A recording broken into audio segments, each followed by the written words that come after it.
and walked home wearing his red boots. But not bounced, walked.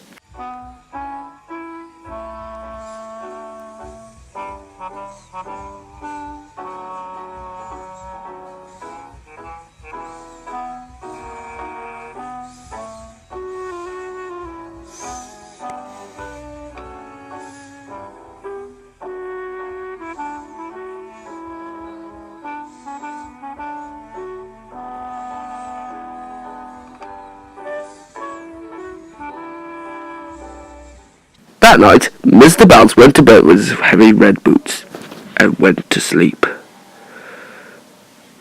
The following morning, he woke up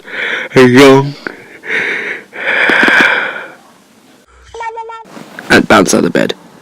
And he went straight into the bedroom floorboards.